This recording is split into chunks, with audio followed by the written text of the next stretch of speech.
दोस्तों नमस्कार। मैं मुकेश निठारवाल, व्याख्याता, राजकीय उच्च माध्यमिक विद्यालय भारनी, श्री माधोपुर, जिला सीकर। दोस्तों हम आज आपके सामने लेके आए हैं कक्षा 12 के विषय भूगोल के लेसन नंबर 7, जिसका पाठ का नाम, लेसन का नाम है मानव व्यवसाय प्रमुख प्रकार, ह्यूमन ऑक्यूपेशन के बारे में हम आप इस चैप्टर में बात करेंगे।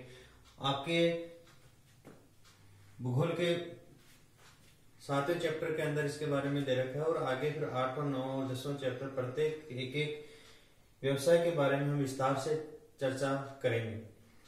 प्रमुख व्यवसायों के बारे में बात करें, इस चैप्टर के अंदर 3 मुख्य अवधारणाएं दी गई हैं। सबसे पहले अवधारणा है जिस पे हम बात करना चाहेंगे, मानव व्यवसाय। मानव व्यवसाय किसे कहते हैं? दूसरा है मानव व्यवसाय के विकास का कालक्रम। समय के अनुसार मानव विकास को किन 4 भागों में बांटा गया है और प्रत्येक चरण के अंदर किस प्रकार इनके अंदर विकास हुआ है, काल समय के अनुसार किस प्रकार मानव व्यवसाय ने अपना प्रगति की है, उसके बारे में हम अध्ययन करेंगे। और तीसरा जो मुख्य बिंदु है इस चैप्टर का, वह है मानव व्यवसायिकों के वर्गीकरण, क्लासिफिकेशन ह्यूमन ऑक्यूपेशन के अंदर हम बात करेंगे कि इसको हम 5 भागों में बांटे हैं। दोस्तों प्रारंभिक कक्षाओं में हमने 8 तक 10 तक ये पढ़ा होगा कि मानव के व्यवसाय 3 प्रकार के होते हैं, लेकिन हम यहाँ पर मानव के 5 प्रकार के व्यवसायों की बात करेंगे। सबसे पहले हम बात करते हैं मानव भूगोल पुस्तक के का आधार है, अध्ययन करने का आधार मनुष्य है। मनुष्य के इर्द गिर्द पूरी मानव भूगोल है वो सिमटी हुई है। मानव स्वभाव से क्रियाशील प्राणी है और इस क्रियाशील प्राणी होने के नाते वह कुछ ना कुछ क्रियाएं करता है। मानव व्यवसाय को समझाने से पहले हम यहाँ पर बात करेंगे आर्थिक क्रियाएं किसे कहते हैं। और आर्थिक क्रियाएं वे क्रियाएं होती हैं जिनसे मानव के आर्थिक वृद्धि होती है। मानव बहुत सारी क्रियाएं करता है, बहुत सारे काम करता है, लेकिन जिस काम से मानव को आर्थिक या अर्थ या पैसे का उत्पादन होता है, पैसों की प्राप्ति होती है, उन क्रियाओं को हम आर्थिक क्रियाएं कहते हैं। मानव के क्रियाशील होने के कारण, और क्रियाशील है तो कुछ ना कुछ वह काम करेगा और वह काम जिससे वह आर्थिक वृद्धि होती है, आर्थिक क्रियाएं कहलाते हैं। मैंने यहाँ पर एक सर्किल बना रखा है इसे समझाने के लिए। इसके क्लॉकवाइज सर्किल में हम आर्थिक वृद्धि, और जिस वृद्धि आर्थिक वृद्धि होती है, जो काम करते हैं वो मानव करता है, इसलिए उन काम को हम मानव व्यवसाय कहते हैं। ये मानव व्यवसाय या आर्थिक क्रियाएं मानव के भौतिक और सांस्कृतिक वातावरण पर निर्भर करती हैं। मानव के भौतिक और सांस्कृतिक वातावरण से उसके काम प्रभावित होते हैं और इनके द्वारा प्रभावित होने वाले कामों को हम मानव के व्यवसाय कहते हैं। उदाहरण के रूप में मैं लेना चाहूंगा कि जिस प्रकार मानव का भौतिक वातावरण एक मैदानी क्षेत्र है, मैदानी क्षेत्र में वह किस प्रकार की आर्थिक क्रिया करेगा, वह कृषि के कार्य करेगा, वो सामान्य कार्य करेगा, वे मानव के व्यवसाय कहलाएंगे। अर्थात मानव के आर्थिक क्रियाओं ने भौतिक वातावरण को प्रभावित हुए। यदि भौतिक या सांस्कृतिक वातावरण जलीय प्रदेश है, समुद्र तटीय प्रदेश है, जिनके कारण उसकी क्रियाशील होने के कारण उनकी जो आर्थिक क्रियाएं हैं वो मत्स्य पालन है या अन्य किसी प्रकार के समुद्री के अंदर कोई काम है, वो उसके मानव व्यवसाय को प्रभावित करेंगे। यदि वह रेगिस्तान में है, वह जंगल में है, आखेट करेगा, पशुपालन करेगा। अतः हम कह सकते हैं कि मानव की आर्थिक क्रियाएं उसके भौतिक और सांस्कृतिक वातावरण के प्रभावित होती हैं। अब हम बात करते हैं कि आर्थिक क्रियाओं के आधार पर, मानव के भौतिक और सांस्कृतिक क्रियाओं के आधार पर यदि उसके मानव के व्यवसाय निर्भर करते हैं, तो यह मानव प्रारंभ से ही कुछ ना कुछ काम करता रहा है। तो मानव के आज के वर्तमान परिप्रेक्ष्य में जिस प्रकार बहुत सारे तकनीकी का विकास हुआ है, प्रारंभिक काल से और आज के तकनीकी युग में किस प्रकार मानव ने अपने विकास क्रम को चालू रखा है, इसके लिए हम बात करते हैं कि 4 भागों में इसको विभाजित किया गया है। पहला प्रकार है प्रागैतिहासिक काल, सबसे पहले का काल। मानव प्रारंभ के अंदर जंगलों में भटकता रहता था, जंगलों के अंदर वह अपना जीवन यापन करने के लिए एक स्थान से दूसरे स्थान पर गमन करता था और जंगलों में अपने उदर पूर्ति के लिए वो शिकार किया करता था। शिकार करने के बाद ही मानव ने सबसे पहले कुत्ते को अपना एक पशु के रूप में पालन किया, कुत्ते को अपने साथ रखने लगा और आवश्यकता पड़ने पर मानव अपने आवश्यकताओं उदर पूर्ति के लिए या दूध के लिए, कुछ आवश्यकता पूर्ति करने के लिए अन्य पशुओं को भी अपने साथ रखने लगा और वह प्रागैतिहासिक काल में जंगलों में शिकार करना, पशुपालन करना की क्रियाएं, कार्य, व्यवसाय शुरू किए। इसके साथ साथ ही मानव ने अपने रहने के लिए जंगलों के अंदर अस्थायी रूप से मकान बनाना, अस्थायी रूप से आवास बनाना, तंबू लगाकर रहना भी इस प्रागैतिहासिक काल में शुरू किया।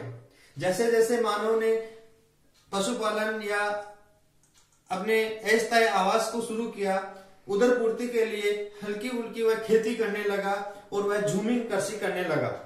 इसी के साथ ही मानव के नवपाषाण युग काल के अंदर, प्रारंभ के अंदर पहिए का आविष्कार हुआ। इस काल में मनुष्य के व्यवसायिक काल के अंदर हम देखें तो मुख्य जो घटनाएं हैं, उन घटनाओं के अंदर पहिए का आविष्कार है।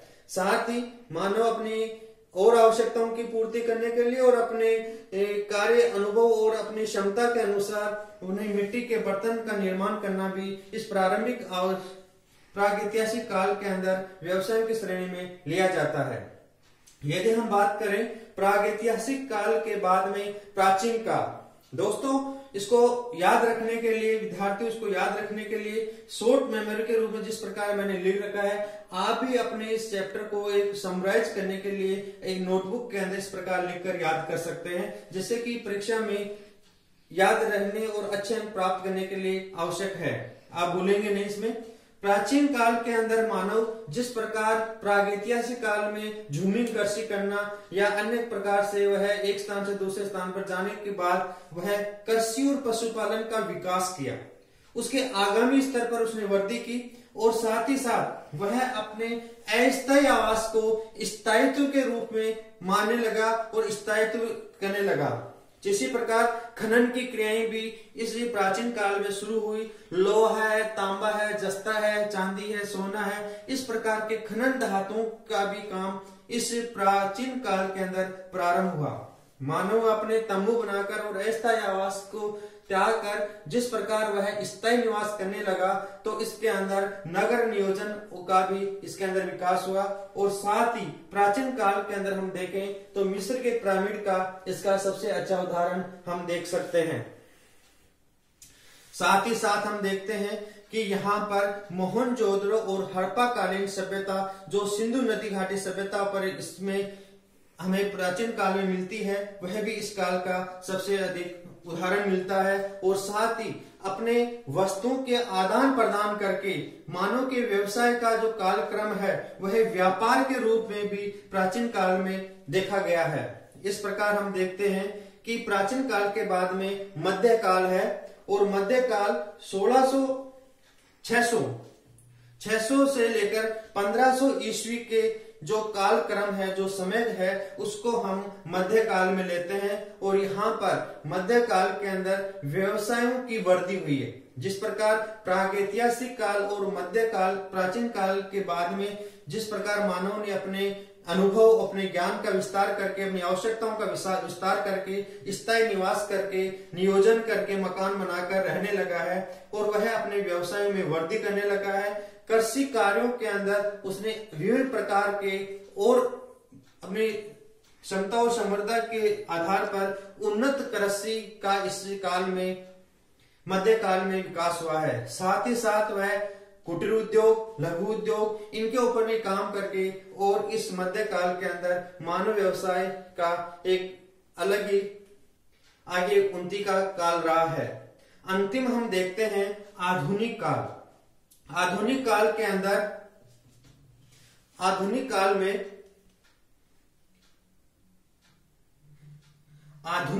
के अंदर हम देखते हैं कि 15वीं सदी से लेकर वर्तमान तक, जिस प्रकार हमने मध्य काल के अंदर 1500 ईस्वी तक की कार्य की बात की थी, समय की बात की थी, तो 1500 से लेकर बाद में 1700, 1800, 19वीं ईस्वी और वर्तमान के अंदर चल रही 21वीं शताब्दी के अंदर हम बात करें तो 15वीं शताब्दी से वर्तमान के काल के आधुनिक काल, मानव के व्यवसाय के आधुनिक काल के रूप में हम काउंट करते हैं। और इस काल के अंदर आज का मानव का जो व्यक्तिगत जो तकनीकी विकास है, अन्वेषण है, आविष्कार है, खोज है, ये सारे के सारे हम इस आधुनिक काल के अंदर देखते हैं। चलो दोस्तों विद्यार्थियों, हम आगे बात करते हैं इस चैप्टर के अंदर मानव व्यवसायों के वर्गीकरण। मानव व्यवसाय के वर्गीकरण को आपके प्रमुख प्रकार में 5 भागों में विभाजित किया गया है। और यहाँ पर हम सबसे पहले बात करते हैं प्राथमिक व्यवसाय, द्वितीय व्यवसाय, तृतीय व्यवसाय और चतुर्थ व्यवसाय और पंचम व्यवसाय। इन 5 भागों में व्यवसाय को आज के आधुनिक काल के व्यवसाय को एक कालक्रम के आधार पर विभाजित किया गया है। सबसे पहले हम बात करें प्राथमिक व्यवसाय। मानव सीधा प्रकृति के साथ जुड़ा हुआ है।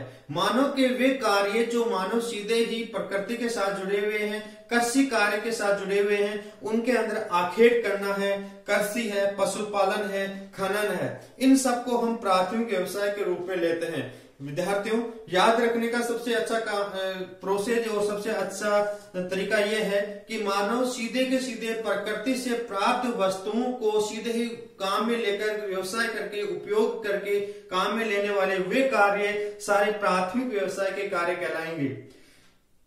जो भी प्राचीन काल में ग्रामीण सभ्यता है या वर्तमान में ग्रामीण सभ्यता है, उनके अंदर प्राथमिक कार्य व्यवसाय भारत में अधिक हुए हैं और दूसरे जो विकसित देश हैं उनके अंदर प्राथमिक व्यवसायियों की काम करने वाले मजदूरों की संख्या कम है।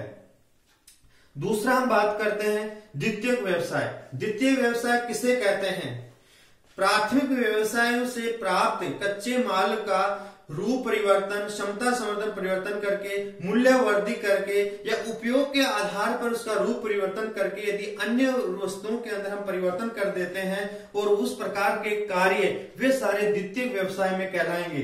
जैसे उदाहरण के रूप में हम लेना चाहें तो द्वितीय व्यवसाय में निर्माण है, विनिर्माण है, ऊर्जा उत्पादन है, प्रसंस्करण है, ये सारे के सारे कार्य द्वितीय व्यवसाय में ले जाते हैं। दोस्तों विद्यार्थियों, याद रखने के लिए हम यदि बात करें द्वितीय व्यवसाय की, जिस प्रकार गन्ने से कृषि कार्य में गन्ना प्राप्त करना प्राथमिक व्यवसाय है, लेकिन गन्ने से चीनी बनाना द्वितीय व्यवसाय है।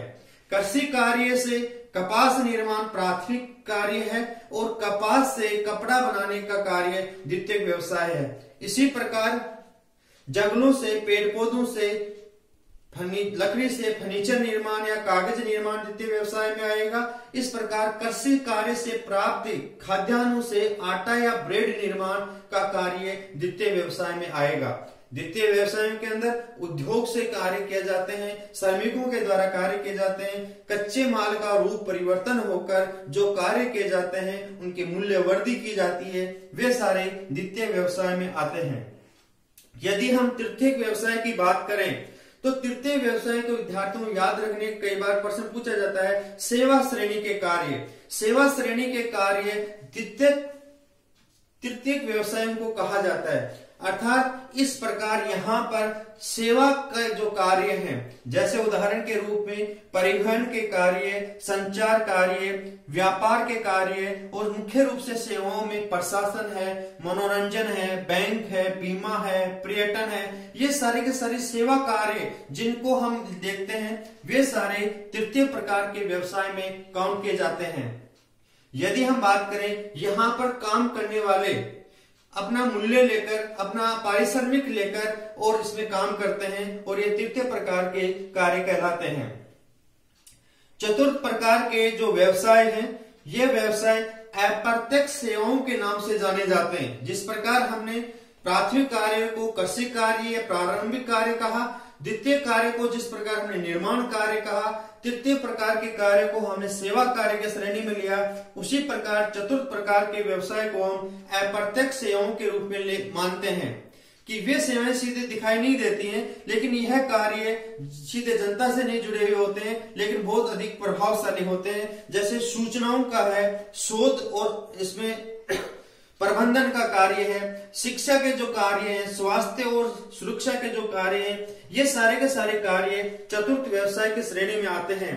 जीन गॉटमैन ने इन्हें अप्रत्यक्ष सेवाओं का नाम दिया गया था। यदि हम बात करें पंचम प्रकार के व्यवसाय, पंचम प्रकार के व्यवसाय उस प्रकार में काम करने वालों की संख्या के आधार पर कम है, लेकिन यह कार्य बहुत अधिक प्रभावशाली कार्य होते हैं। जिनके अंदर अनुसंधान है, सरकारी कार्य है, सलाहकार, नीति निर्धारण कार्य है, कार्य निर्माण करता है, ये सारे के सारे इसमें आते हैं। और पंचम प्रकार के व्यवसाय को तृतीय प्रकार के व्यवसाय का एक उप विभाग मानते हैं। मुख्य रूप से कार्य है, तृतीय प्रकार के जो सेवा कार्य हैं उसी का एक विशेष रूप जिसको हमने अलग 5 प्रकार के कार्यों में लिया गया है। यहाँ पर विषय विशेषज्ञ या निर्माणकर्ता के जो कार्य है वो मुख्य रूप से लिए गए हैं। विद्यार्थियों, दोस्तों, इस चैप्टर के अंदर कक्षा 12 के भूगोल के लेसन नंबर 7 में हमने यहाँ पर मानव व्यवसाय के पाठ के प्रमुख प्रकार को 3 भागों में विभाजित किया गया था, जिसे हमने मानव व्यवसाय किसे कहते हैं, मानव व्यवसाय के कालक्रम को कितने भागों में बांटा गया है और मानव व्यवसाय के कार्यों के वर्गीकरण की बात की है। इस प्रकार आसानी से इस पाठ को आप याद कर सकते हैं। मैं मुकेश निठारवाल, व्याख्याता, राजकीय उच्च माध्यमिक विद्यालय भानी, श्री माधव सीकर। धन्यवाद।